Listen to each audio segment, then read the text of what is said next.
Ladies and gentlemen, welcome back into the Buster Show podcast. Today we have one of the most impressive young entrepreneurs on the planet, Eric Zhu. Welcome to the show, my friend. Yo, what's up? Great to be here. So, just to set some context, you're 15 years old, you've been a part of multiple startup exits, you've raised a $20 million fund, and you're doing all of that while still being a sophomore in high school. Yeah, the bathrooms where it's at, so it's really nice place there. So, for those that don't know, you take your meetings during the school day from the high school bathroom. How did that begin? So initially, I had a call in the janitor's closet because funds take calls from 9 to 5, and a lot of people take calls from 9 to 5, right? And so I just hopped in the janitor's closet, took a call, and midway through that, I got kicked out because they're like, "Don't do your stuff over here, do it somewhere else." And I just went to the bathroom, and it kind of just stuck there. And then recently, I convinced my counselor that like urinary issues like this year, and I could go to the bathroom whenever I want. So I had this like pink pass, and it's been pretty cool. But yeah, and then we hired some kids from our school. Thought they were super crack. One of them, they hacked the middle school grade system, and I was like, holy shit, you're really smart. And now we just co-work in the bathroom all the time. But yeah, it's been interesting. You've got the equivalent of like a courtside seat VIP pass to the bathroom. Yeah, it's pretty nice. It's interesting because some of it adds to the effects. Like usually some drug dealers come in, puff up a massive storm or hotbox in the stall, or someone takes a massive shit in the stall next to you. Like people find it so interesting, and they would tell other people, and it's actually been really really effective for sales calls too. So So walk it's me been through that. interesting. Why is being in the bathroom on a pitch effective?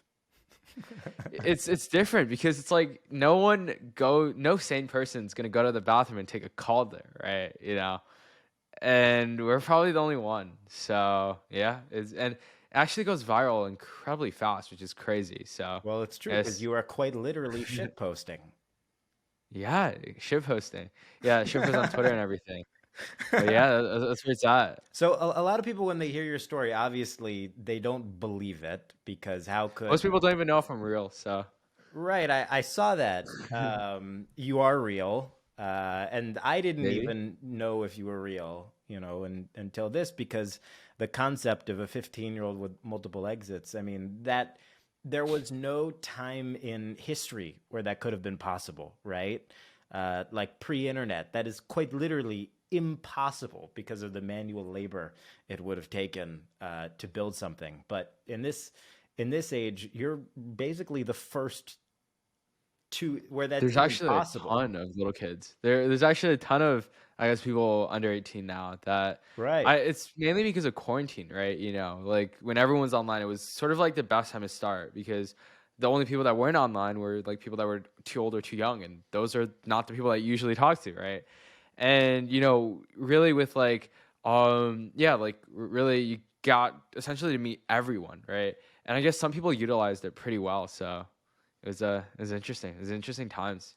Yeah, that is an interesting credit to make. I remember, uh, when I was 12 or 13, I started my first sports media company. It was, it was basketball. It was because Facebook had just launched Pages, and it was like this huge thing. And I made accounts in different locations so that I was able to access the features that were being tested in different markets before they're available in the U.S. And that's how I was able to like leverage the initial build. And then I remember there were a bunch of other people in like random cities around the country that were doing the same. And that was like, a version of that back then, but it feels like you are the future here. You are building tech companies at 15, which and younger as well. How did you get into that, and what was sort of like the access point for you? Was it all credit to quarantine? Yeah, it was so basically it was like 3 years ago, right? And I got my first computer, and it was like during quarantine. My parents are first gen immigrants to the US, so they still don't really know what I do.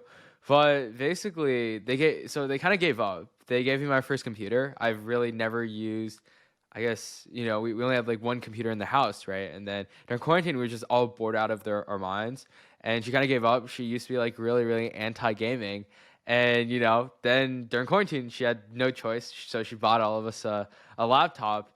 And essentially, like, I would just start making YouTube channels, like Roblox videos, right? That was I was 8th grade back then, or actually 7th grade back then, and I just started making a bunch of like Roblox videos. And one day when I was like making these YouTube videos, I saw this Elon Musk AMA, and it was to this club called Hack Club, right? This like club of like teenage coders where you had a bunch of like people that were really really smart, and it was like, okay, great, this is like an online community. I've never heard of that. This sounds cool.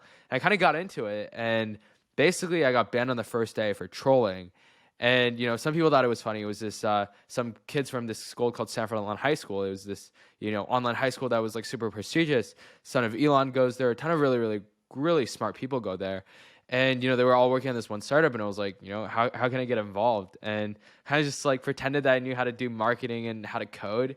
And I got into there, got a product role there, and got them from 300 users all the way to 10,000 users just by posting a ton of different, or like just spamming Discord servers, like 2 to 3 hours a day, right? For a month straight, and just like be a part of it. And that kind of just like set. And then I was like, okay, cool, so there's these communities, there's so many smart people, how can I be someone like them? And like they all knew how to code, so I built a nonprofit to teach myself how to code and teach other people how to code. Always hated Udemy, so basically built that nonprofit, and I learned how to code through that. And then after that, I ran a hackathon with the son of Elon Musk, backed by Elon, which is pretty cool, or backed by Tesla. And then after that, basically San Francisco was sort of like this Discord server back then, right? It's called Gen Z Mafia, and I used to run this like freelancer thing because startups would pay so much for so little tasks, and I would just go into there, get jobs, and then outsource it to someone from India, right? Because the And tasks these are are so coding. simple. These are coding jobs. Yes, yeah. Coding, SEO. And then one day I saw this thing. It was like this thing called Carbon Zero. They're this climate fintech. And I was like, okay, so this is really really cool. What can I, like, how can I get into it? So I cold emailed the founder, and I didn't expect anything, and then he tweeted about it. He's like, there's this 13-year-old that reached out to be a growth lead, right? And I was like I guess their 4th or 5th person that joined there. And basically I had to be like legal and intern because I was 13 back then, couldn't really get a job legally. But technically was their growth lead, and got them on, I guess, still a lot of growth for them. Got them on the same press release as one of their competitors, and then they ended up getting bought out because of that press release, which is pretty cool. And now the founder is one of he's the founding team at Royal, if you've heard of that, through their music NFT thing. They just raised like 71 million. Sure. I think he recently left too, but it's been cool. And then after that, I started my own company, which is an ed tech. Scaled about 49,000 people on a wait list, about 50 schools. We blew up in Poland out of everywhere, and then we were on the Poland national news, had a partnership with University of Warsaw, and then that got acquired last year. And after that, became a venture scout, kind of skirted around for a bit, and started Aviato. And it's been interesting. We're like a year in, raised like a little bit over $1 million at the Bathroom River School. We're backed by the founder of GitHub, owners of the Sacramento Kings, and a ton of really really cool people. All in the bathroom, which is pretty interesting. And we're basically building this search engine for startups, right? Because like PitchBook is like really really good for like M&A, private equity, and hedge funds. Absolutely horrible if it's like this early investment signals, and that's what it's absolutely useful for like early stage investing, because like venture capital is just way more subjective signals versus like the valuation data, so on and so forth, right? And it's like, let's just say you're a fintech fund, and someone leaves from like Stripe, Brex, OpenAI, et cetera, starts a new company, you're gonna be the first one to know through us. So we're basically building this search engine for startups. And that's been pretty interesting. And on the side, run a fund called Block Community Capital, if you've watched Silicon Valley before. And yeah, we're raising actually a bigger fund now. Chuck's one of our partners there, and it's we kind of started as a joke last year, and then it turned into a thing. So it's been crazy. Well, there is a lot to break down out of all of that. My favorite line there, though, is that it was all from the bathroom. It's all from the bathroom. So when you're doing this first growth lead at 13, what are you doing for them? Are you helping them with their digital social strategy? Are you actually coding and doing SEO for like mostly web? Like, what does that look like at 13? It was honestly just like the zero background entry job, right? Because I guess coding, you have to learn a ton about it, But like growth, it's really just marketing, right? And Sure. or like figuring out how to grow your user base. And it's really just trial and error, right? You start with some things, see if it works, see what sticks and what doesn't stick. And basically I just spam Discord servers. Like I did something That that was was what super you did, repetitive yeah. and I would never recommend, but I would just spam Discord servers for like a month straight and Hey, ended get up it done getting at all quite a costs, bit of right? users. Yeah. But like my Discord account has been banned like 3 or 4 times, like so while doing You'll that. be So fine. Make a new one. That's okay. yeah. Um, They IP banned me. So oh, did they really? yeah, they IP banned me at one point. So It what was do you use, a sad. VPN now? Yeah, I yeah. So There you go.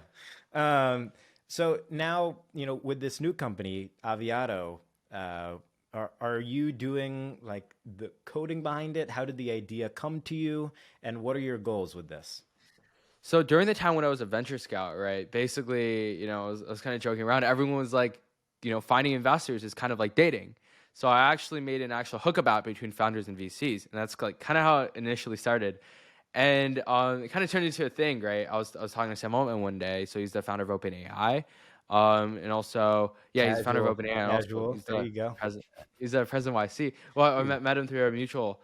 And I was asking him like, what makes his Y Combinator application so efficient? So initially we started as this like common app for, you know, funds, right? Because fund partners take about 7 to 8 calls a day, and like 3/5 of them are like an absolute waste of time. And you could save time from these calls. It would just make a lot of sense, right? So initially it was just like, okay, let's just say you get intro to someone, you would send them an Aviato link, and they would basically pitch through it, right? And that's what we initially did, and it worked. And it was like, okay, so what? This makes sense, but it couldn't really be our central product, right? On the fund, we use a ton of software like this, and I've tried PitchBook before when I was a venture scout, and it was just absolutely horrible. And it was like, okay, so this video thing didn't make sense. I guess selling to funds, but more of like a feature instead. What if we just built this data engine? And that's what we did, and we pivoted. And it's been absolutely crazy because so many funds want something like this, right? It's a Just really because it good would just be idea. too Yeah, expensive. yeah. Yeah, just because like funds, it's such a lucrative market, and it just would take too much to, I guess, build something in house, right? And they would just rather buy something like that. And there's not really anything out there that is actually much of a value add product for them. So It's really smart, man. It's a great idea. Um, Now, while you're still in 10th grade, I guess the question then comes, you're doing all of this. It doesn't seem like you have to be in school. Why are you still in school? that's because my mom's Asian. So Oh, it's a simple answer. But I don't know. It's been interesting. I guess. I mean, doesn't hurt to go to college for 1 or 2 days and then drop out. But like, I guess one or two days. I've been able to over optimize school. So I understand. So how do you, I guess the question is, because if I was, 13, I would listen to this podcast religiously trying to figure out what you've done and what you can do. And from my, what my I, my life advice is horrible. So I don't think so. I've listened to you talk before. You're pretty dang wise. And so what qualities would you say that you have that none of your other fellow schoolmates have? I guess one of the main things, it's pretty cliche, but I would just never take a no. And if it's like, I would make them say yes or bug them until someone says yes, right? Like I just never give up to a good extent. So yeah, it's not too good. I feel like I'm a little bit too stubborn, but yeah. So Are you like a total school punter? Do you not do any of the work? Do you use AI to do the work for you? Like, are you just like saving time at every turn to try to maximize? Because to accomplish all that in 2 years is pretty unheard of. it's just during quarantine. If you had like a computer, you could basically do anything. I can't Yeah, talk about the school things because I can't get suspended. I got an in-school fair enough. suspension for bringing ring light into the school bathroom as like a joke, and yeah, I got 2 days of in-school suspension for that. Um, That seems but ridiculous out of all the yeah, things. we had like a photo shoot in there too. So You would think that the the school would view you as someone that will make the school look great in the future. That's how I would no. view it. Um, some teachers in my school are anti-capitalism, so it's actually not a good thing because I'm from, I guess, sort of like the middle of nowhere, right? I mean, Carmel, it's like somewhat suburban in Indiana, which is like rural overall. but it's a nice part, right? But it's like most people, I guess, are like before I got into tech, it's like everyone's either a doctor or a lawyer, right? And that's how you kind of define success, and like that kind of stuff. So it's definitely like a different, I guess, vibe when you're comparing it to like San Francisco or New York. Sure. So, a lot of people still think that tech is more of like a Ponzi scheme. So, Wow. yeah, That's yeah, that, it's a I different environment. So, yeah, that is definitely unique. How do are your parents supportive of everything that you're doing? uh, I don't think they still know what I do. They don't. I don't know. I don't know if they know what I do. But yeah, they've been pretty supportive. Yeah, it's been interesting. It's like, yeah, it's been crazy just because like the people that I got to work with and that kind of stuff. I guess my friends are like, oh, I've probably heard of them before. So we're That's like, oh, amazing. this person's big in the Asian community. That's great. You mentioned that you'd had a few conversations with Sam Altman. What was your feeling on him? Does he strike you as somebody who can lead humanity into the future? Because that's sort of the position that he's in right now. I think he's probably going to build one of the most valuable companies in like the next 5 to 10 years, right? Incredibly smart person, very, very, I guess, down low, right? You compare it to a ton of different other people. Um, he just has a pretty low ego, and he's just a hard builder, right? And this is like the qualities that you want to look for when someone's actually doing legitimate things, right? I don't think it's just gonna be him that's gonna bring it forward. There's gonna be a ton of different people, right? I guess he's gonna be one of them. So I'm pretty optimistic. That's cool. What do you want to be doing? Is that exactly what you're doing right now, minus I assume the school part of things? But uh, what makes you the happiest? What gets you the most excited? Is it building the tech companies on your own in areas that you're passionate about? Is it the investing? What gets you the most fired up? I guess it's really just meeting the people, right? That's gonna be one of the most important things. Because the more people you meet, I feel like the more of a North Star you're gonna get, right? The smarter the people you're gonna meet, the more you're gonna be like, oh shoot, I'm so dumb, but I want to like improve, right? And you end up learning so much just by talking with a lot of these people. I guess I'm kind of just going with the flow at this point. Trying to build Right. it as big as I can. Just going with the flow, not expecting what's going next, or not expecting a big outcome out of it. Just seeing how far I can go. So not a good answer, but yeah, Well, that's a great answer. You build long-term relationships with long-term people, and things tend to yeah. work Like just out. don't be transactional. Yeah, like main thing is just don't be transactional, right? Come in expecting just like um, like love to like just be a nice, genuine, good human being, and yeah, they're gonna want to work with you, right? So 100%. You deliver, and the world is yours. Um, but one thing that I really liked that I heard you say in another interview was damn, oh my. the value of building your own brand, and how that will positively affect everything. You talked about shit posting in the bathroom earlier. How do you sort of place that into your uh, ecosystem of opportunity, of value, and how big of a part do you think that plays in everything that you're doing? Yeah, so essentially like building a brand, right? It's just something that's not replicatable. Or it's very, very hard to replicate. You could replicate code, you could replicate, design, so on and so forth. The main thing it's like, let's just say Naval starts a company, right? And you're, starting in the same space. He's probably going to get more customers just because he's built more relationships and he knows a ton more people, right? Versus you. So it like brand is just something that's not replicatable, and if we could nail it down, it would just be incredibly good. Initially, like, and to build a brand or find what you can kind of do, you kind of just have to meet more people. Like initially, like what I started on was like I'd basically write like the scraper, right, and it would put their Twitter usernames behind a Calendly link, and then I would just automatically book calls with people. And I would just book calls with a ton of different people, and these people had so many calls that they didn't even realize that I booked a call, so they just took it. And a lot of them actually turned out to be like our early people or early investors that helped us a ton. Like the founder of GitHub, like he was one of the people that I booked calls with, right, just through the Calendly thing. And then like as What time was this grows, Calendly hack? I want to dive into that really so quick. you would basically like put their Twitter username right behind this Calendly thing, and Calendly is like this meeting scheduling, right? And you would basically, a lot of people have the same username on their Twitter, like their Calendly username, and you would basically put that, and it would find their Calendly links, and it would Dude, you're a basically genius. schedule That's meetings. amazing. So this was like how it was like early, I guess 2021 ish or end of 2021, and some people absolutely hated me for doing that, and this is like before people found out about this. Some people like absolutely hated me for like doing that. So it was interesting, right? And then I would just show up in the bathroom and I just take the call, and they were gonna be like, oh, nice, this is interesting.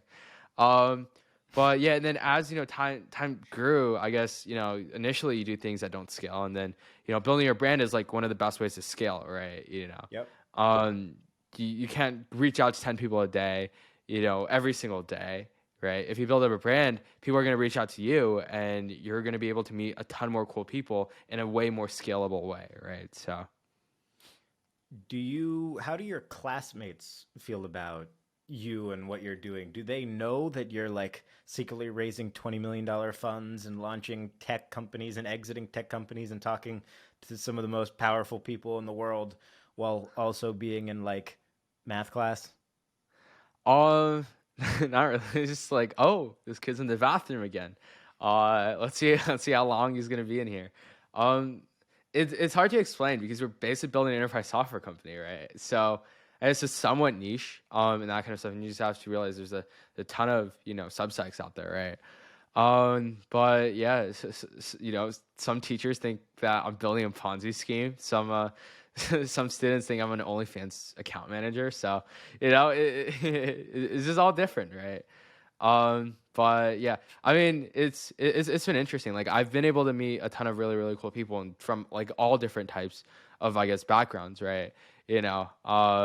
Like one day we ran out, we did a party at the Hype House, and Addison Rae's dad came, and that was interesting. So, but yeah, Okay. it got got to meet like a ton of people. And yeah, like I mean, I have an Instagram, right? And some kids from our school follows me, so it just depends. It seems like you just love people. You love meeting new people. You love hanging out with new people.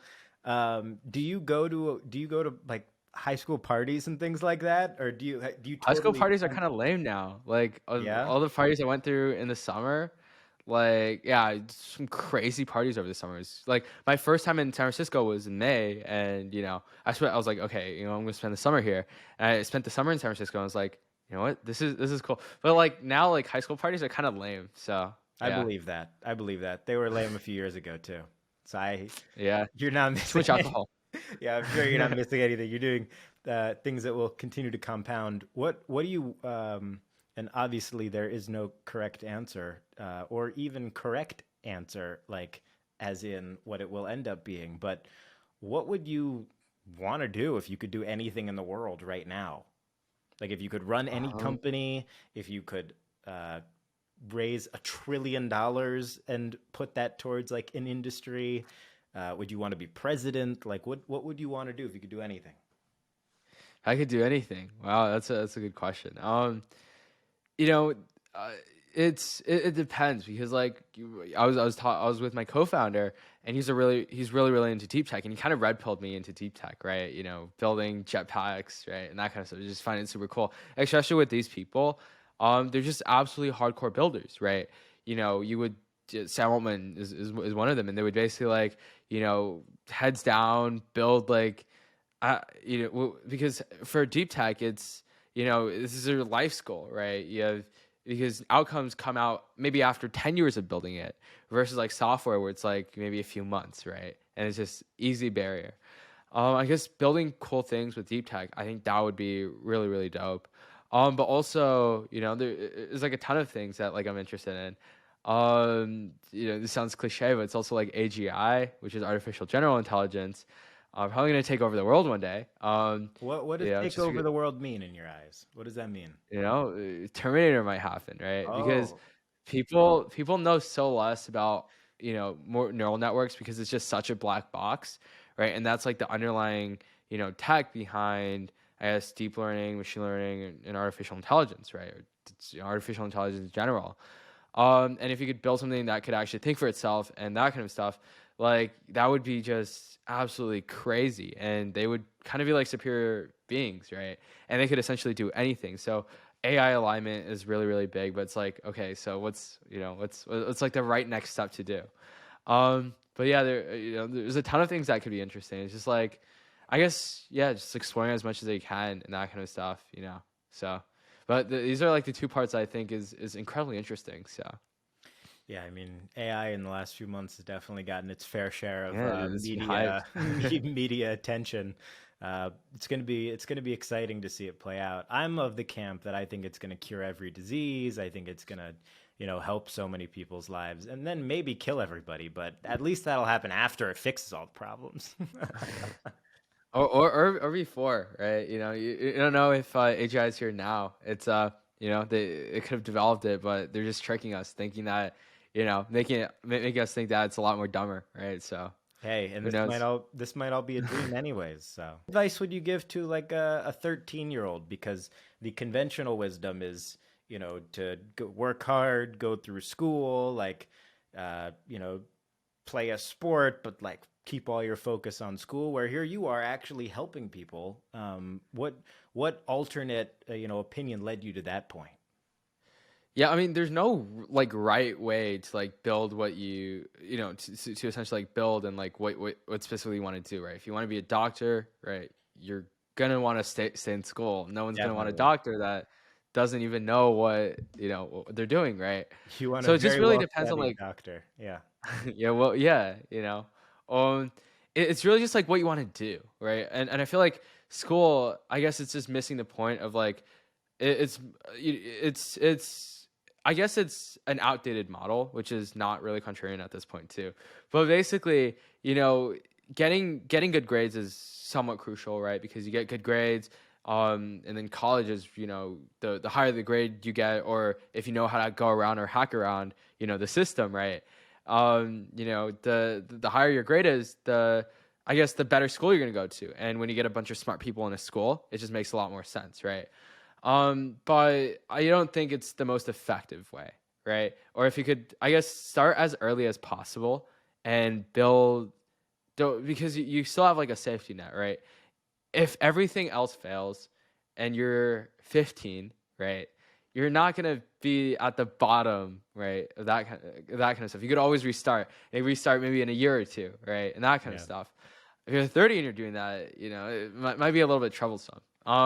Totally. So I guess just try as many things as you can very, very early on, and also reach out to people, because when you talk to a lot of people, you kind of have this North Star of like what you want to do, right? And that kind of stuff. You talk to people in different, I guess, in different subsects. Don't listen to other people when it comes to some things. Like just explore, just find out for yourself, right? That's always better on some things, right? But yeah, it's just explore as much as you can, talk to as many people, and then figure out, there's like not really much of a right way to do something, right? There's so many ways to do things that it's just hard. So It's funny, like 8 to 18, or let's even say like 13 to 18 is like the best half decade ever, because you can do so many things that other people can't do through sweat equity, right? yeah, You have no overhead. You don't have any yeah, expenses. For most people, you don't have to pay for your own housing and, your own food and your own travel, and you don't have to cover all those things. Therefore, you can do things that the 25, that the 35, that the 45-year-old can't, and build things that they can't, because they can't take those, risks unless they've already been successful enough to do it. And if they're already successful enough, then they're probably just going to raise capital and outsource it, right?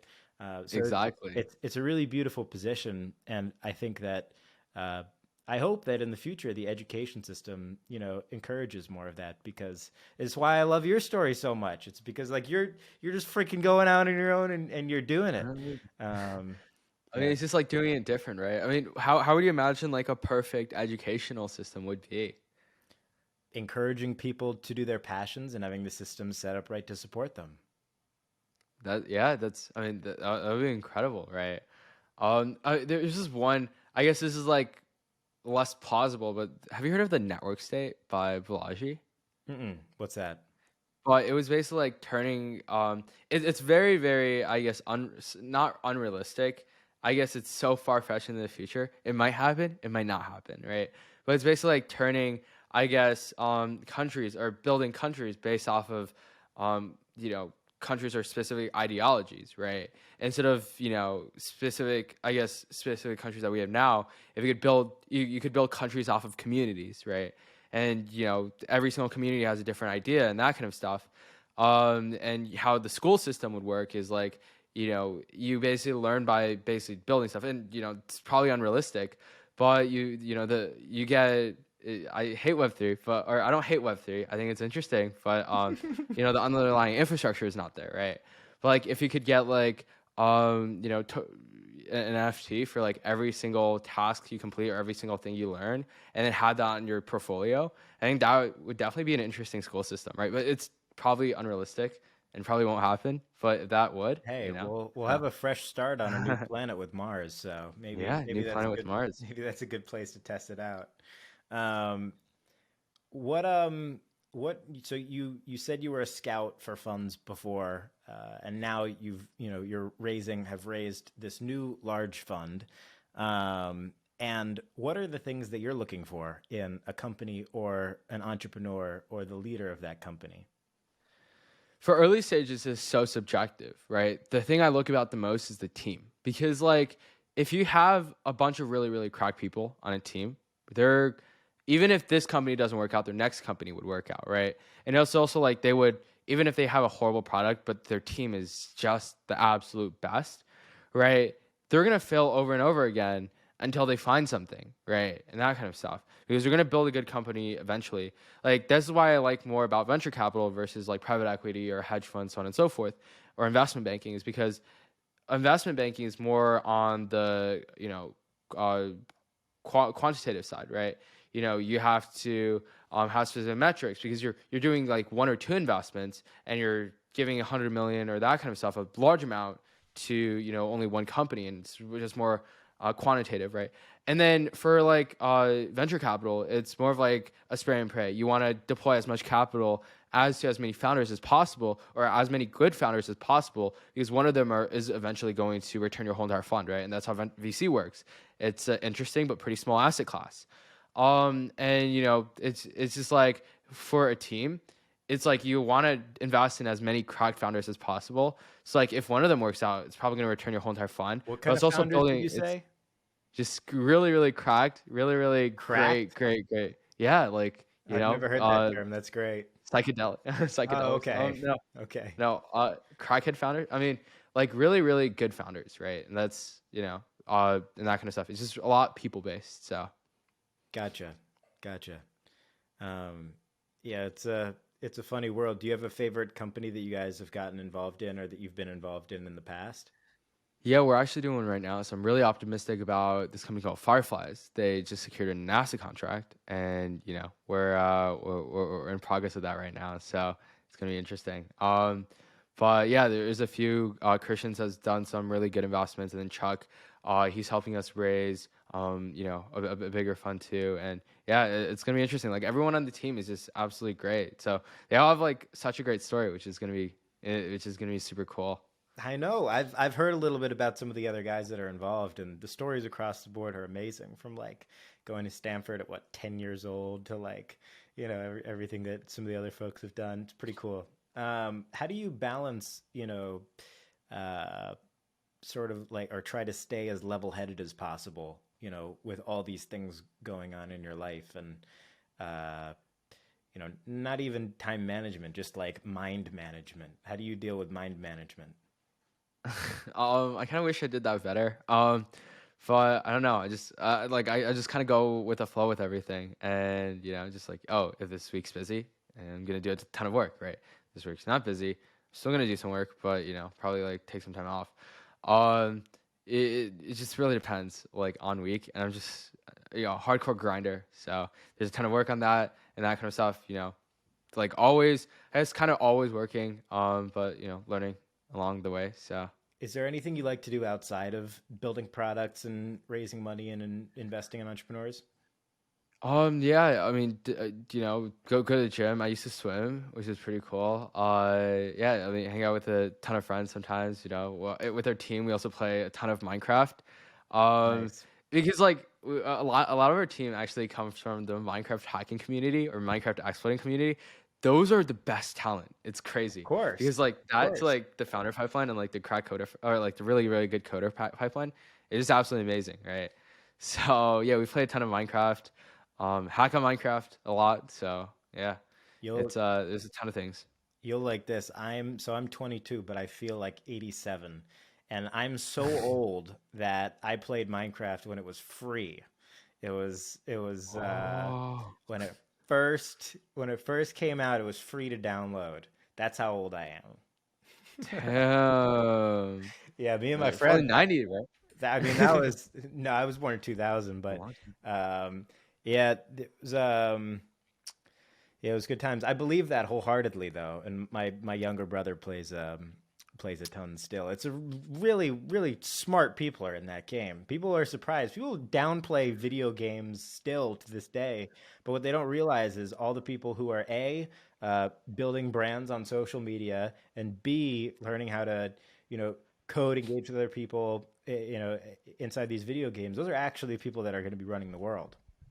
Yeah, it's like a lot of these people that like are like there's like consumers and also like producers, right? There's people that consume and just play video games every single day and get addicted, and it's such a double-edged sword, right? And then there's like a subsect of people that play these games and like, okay, how can I make these games, right? And those are the people that's going to, I guess, build up the foundations, right? Minecraft got a ton of people into coding and that kind of stuff. A lot of Asian parents, they don't let their kids play video games, and they downplay that a lot. So it's been interesting. I feel like generally that there's probably a case for that, like on average Yes. across the board, like you said. And Yeah. I think also video games and phones have made us also like obese as a society. Like people are just outside less and moving less. So there's definitely a case for that, but like everything, it's very nuanced and there multiple sides to it. Yeah. um, but that's so cool, man. Yeah, your story, it's really inspiring, and I think it's as more people become aware of it, you know, cool alternative case study for building passions at a younger age. Because shoot, if you know what you love, like some people get lucky, right? Like I got lucky Yeah, that I got incredibly lucky. I just met the right people at the right time, right? So well, don't discredit yourself though. You put yourself in a position to meet those right people at the right time.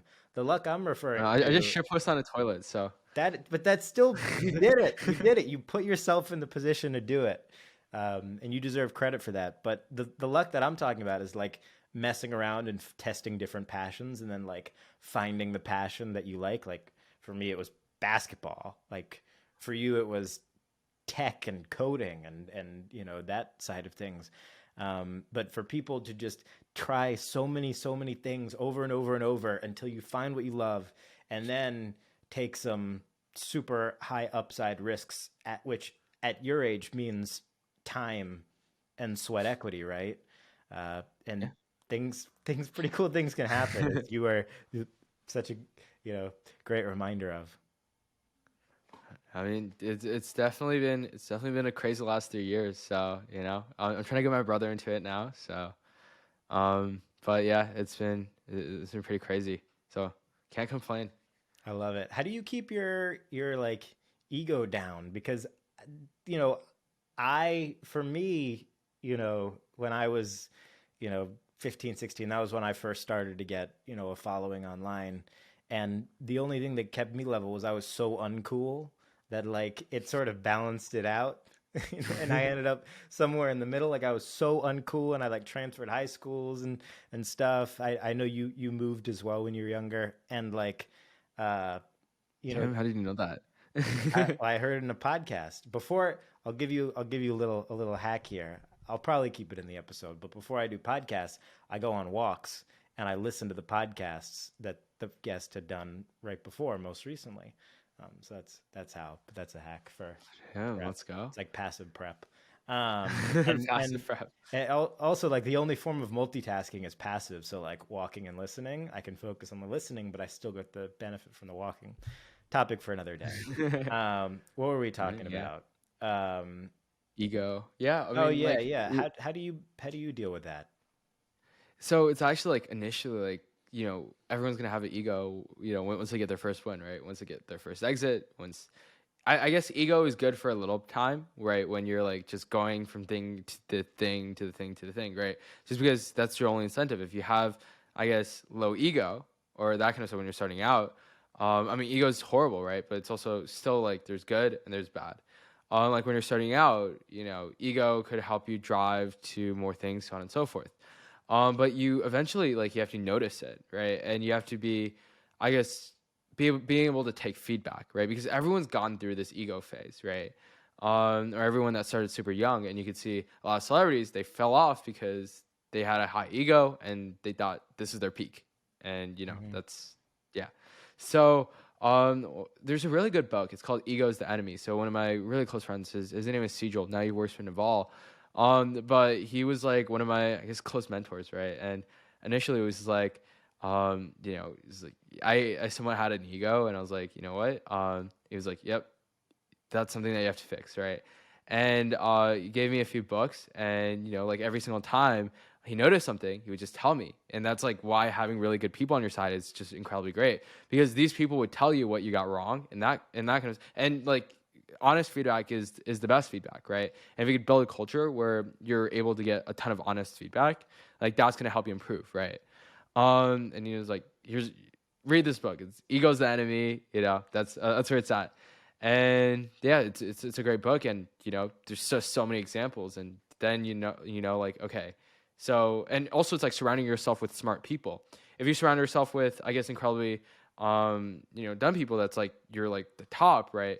You're definitely in the wrong group, because you would be incredibly egotistic. But like once you're like with super smart people where they have more brain cells than you, and you're like, holy shit, I don't know what they're talking about, but this sounds cool. I'm gonna listen in. I'm gonna learn as much as I can, right? And like that kind of stuff. You're gonna have low ego, and it's just like you want to be willing to learn and that kind of stuff. Hmm. And it's like surround yourself with smarter people, right? Because you're only gonna have an ego if you're surrounding yourself with not, I mean, not like intelligent people, but you get what I mean. But yeah, hey Chuck, let's go. Brain cells up. Brain cells up. Yes. I love it. I love it. Chuck, are you there? What's up, dude? How are you? No, you're good. You're good. With all of this under your belt now, and you're very well read as well. How do you look forward at, fragmenting your time into different areas while still exploring new areas because you are 15? You just kind of got to learn as much things as you can, right? When you're like still building, you still have to, learn new things. And it's like, and you're going to learn new things if you're surrounding yourself with really, really smart people, because they're going to tell you, oh, you should learn this, you should learn that, right? And that kind of stuff. So yeah, just like partition a good chunk of time to learning, and yeah, just do as much as you can. So What are some, you mentioned a few books that you've read throughout this. Do you have any favorites top of mind that you um think everybody should read? yeah, so Ego is the Enemy is a good one. It was I have like a bunch of books. It's like what's it called? There's like a few I'm reading. It's like oh yeah, what, I forgot the titles, but yeah, there's like Life 3.0, that's a good one, and then Ego's the Enemy, and then Paper Belt and Fire. Yeah, there's so many great books. It's like I just started getting back into reading like before I sleep, and it's been interesting. It's great. I know you're a big Naval fan. Naval, the book that Naval didn't write, but it's about all of his thoughts. One of the best books ever. Almanac by, oh yeah, Sejal maybe. So I, yeah, like Naval's great. Sejal's a great Naval fan. But yeah, he's a smart guy, so he's pretty great. That's definitely a fun one. Are there any new areas that that you've been enjoying exploring of late? Um, yeah, I've been really into I guess really into just there's like a few because my co-founder kind of red pilled me into deep tech, so and also a ton of different people. So yeah, like Life 3.0, it's about I guess like just development of AGI, which is what I mentioned earlier. And that's just something that I've been pretty interested in lately. So it's been interesting. There's like a ton of I guess there's a ton of stuff out there. So Do you think that Twitter is the best social media platform, and why? it's like in the intersection between like LinkedIn and also Instagram, right? And essentially you can meet so many different people out there. If you get into like the right niche, right? You get into tech Twitter, you could basically reach out to like there's just so much value. It's not really Twitter itself, it's really the DMs, right? You could basically reach out to anyone. And if you send a really good message and get one person to kind of vouch for you, right? It opens up the whole entire network. So Yeah, especially as all platforms have rolled out, in-app verification for the world, it becomes so much more on, who the mutuals are, right? Because everybody always saw everything. Like there was this like misconception on Instagram years ago that like celebrities didn't see every single DM. They see everything. Everyone sees everything. Now the question is, do they give it a half a second or a minute, right? And how do you differentiate yourself, to be able to get that? But you're so right. DMs on every platform, and that's why brand building is so valuable because you build your brand up to a point, and then uh, every cosign, every 1,000 followers that you go up, the likelihood of other people in that field responding to you, increases, unless you do something really dumb and self-cancel. But yeah, there's that too. yeah, definitely. Yeah, like I just avoid being controversial on Twitter. So controversy. They'll talk about politics. Not interested in that. Yeah, me neither. Um, I'm with you there, but brother. but yeah, just shit post on Twitter. Take everything pretty tame. And yeah. You something interesting that I've found from this conversation is that you obviously think a lot about longevity in your career because you've mentioned shelf life of other, industries of people. How much thought and energy do you put towards that? And is that why you like entrepreneurship so much? Because it has an infinite shelf life, as one could say, compared to like a YouTuber or celebrity? Yeah, I mean, so I don't think about it this much, but a lot of people talk to me about it, and it's like celebrities, right? They really have a shelf life. It's like, okay, so you go up here for a while, you're gonna reach your peak. If you manage to stay at your peak, right, you gotta iterate. And the main important thing isn't really what industry you're going on. It's always iterating and being different in every single way, right?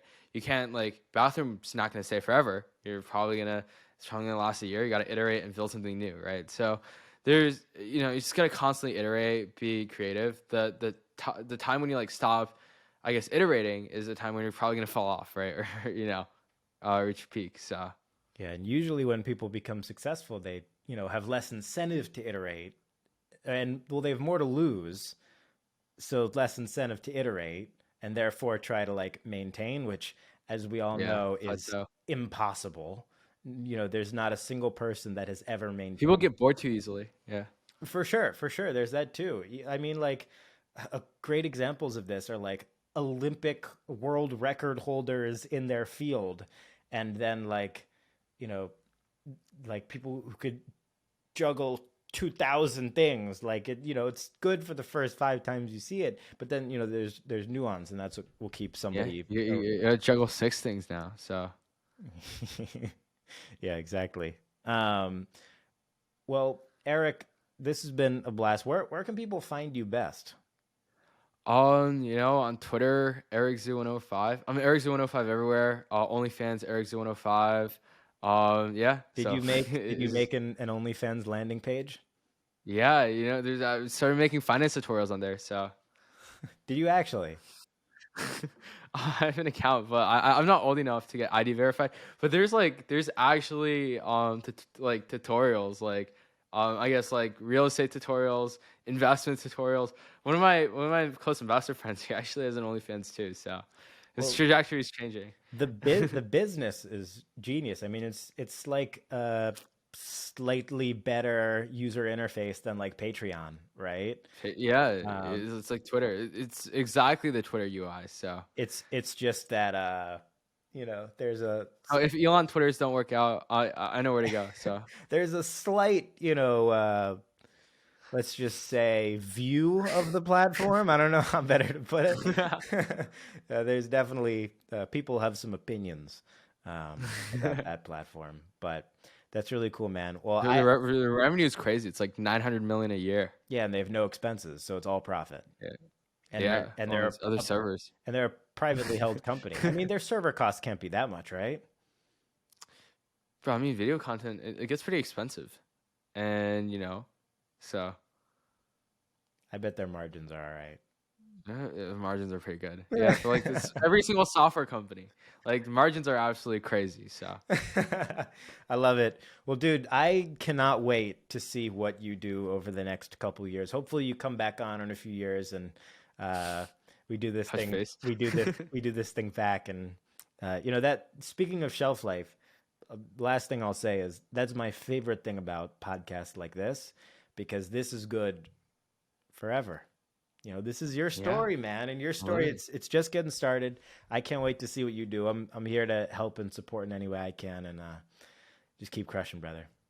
Yeah, awesome chatting. It's it's been pretty nice. So Dope. All right, we'll see y'all next time. Follow Eric on Twitter. All that information will be linked below, and we'll see you next time. Peace.